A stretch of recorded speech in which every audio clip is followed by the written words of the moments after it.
I have to address an issue that came up. I've gotten a lot of notes about this on YouTube and Twitter and all sorts of places. The rapper Tom MacDonald put out a hit song. I mean, this thing is #1 on the charts. It's getting zillions of views on YouTube. It's called Snowflakes.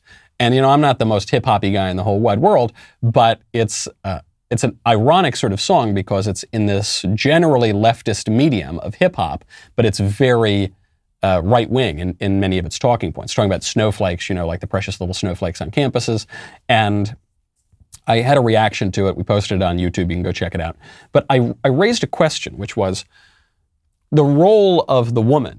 These music videos tend to have a woman or other women sort of dancing around as the sex appeal. The woman in this video is played by a man, Blair White, who I like. Blair White has been on this show. He's a guy who identifies as a woman, and he's relatively right-wing about it, if such a thing can be true. He doesn't say that he's a woman. He knows that he's always going to be a man, but he just says it makes him feel better to have these cosmetic surgeries and to present himself as a woman in the world. And I said, I'm glad that Tom's music video is one of the biggest songs on the planet right now. I'd rather people be listening to this more right-wing rap than to most left-wing rap, WAP or something like that by Cardi B. I'm glad that if people are going to watch a transvestite, they're watching Blair White, who has generally more right-wing things to say than, who knows, the drag queens who go on Nickelodeon. I'm glad about that. But, isn't there a risk here? Isn't there a risk that in our zeal to own the libs, we are actually adopting their premises? This was always the fear of the Caitlyn Jenner candidacy. Yeah, maybe Bruce Jenner would be a better governor than Gavin Newsom. Maybe he would. Maybe he would have better policies, sort of. But the cost of that would be the embrace of the radical gender ideology. And what I've been told by people who defend Blair's appearance in this music video or who defend the Caitlyn Jenner candidacy is, Michael, you don't get it. It totally owns the libs. Because the libs, you see, they think that they've got a lock on all the transgender people, but actually some of them are conservative. And so, yeah, it's going to totally own the libs to what? To embrace their radical vision and rewriting of human nature itself. That's going to own I think that's owning ourselves. I think that's a price if we keep owning the libs like that, there aren't going to be any conservatives left. Well, no, Michael, you can be transgender and conservative. Not really. You can have this issue of gender dysphoria and be conservative. You can struggle with this issue where you're a man, but you either very much desire to be a woman or you think that you're a woman or whatever. People have a lot of quirks, right?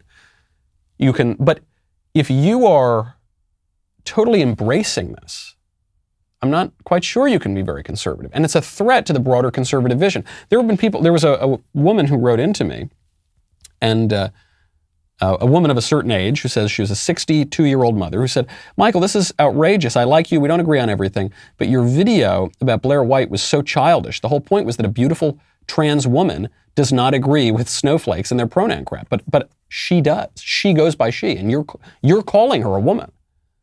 So not only is Blair going along with it to some degree, but even worse, the viewers are going along with it. Blair White is not trying to take the place of a woman. She's just trying to live her best life. Okay, well, even, Blair is relatively quite grounded on these issues.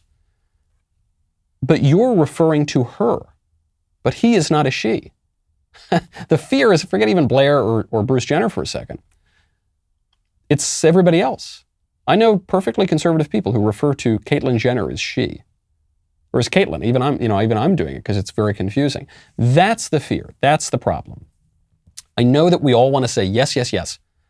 Yes, yes, yes, yes. No, we're the party of yes to everything. We're the biggest tent in the world. Well, if the tent doesn't have any tent poles anywhere, if there are no limits, no demarcations, then there is no such thing as a conservative movement. Just like if a nation doesn't have borders, it's not a nation. A political movement that has no boundaries whatsoever is not a political movement. Or it's a completely impotent one, like the conservatives have been for decades at this point. If we cannot at least put that tent pole down and say, human nature is human nature, that we can't totally remake human nature. If we can't even say that, we can't say anything at all. There's a lot of pressure to give in. on the racial questions, on the sexual questions, on the anti-American, right? It's all the radical critical race theory. There's so much pressure to give in and say, you know what, white people are evil. America's a white supremacist country. It's hopelessly bigoted. On the sexual issues, yes, the patriarchy, it's really evil. Cis normative, it's really evil. On the yes, the founding fathers were the worst people. Tear down the statues. There's so much pressure. You shouldn't give in. Hey, before you retire and shut off all of your electronics so that you can fully celebrate the feast day, the national feast day of Juneteenth, the holiest day of the entire liturgical calendar, according to the modern libs, as of like 5 minutes ago.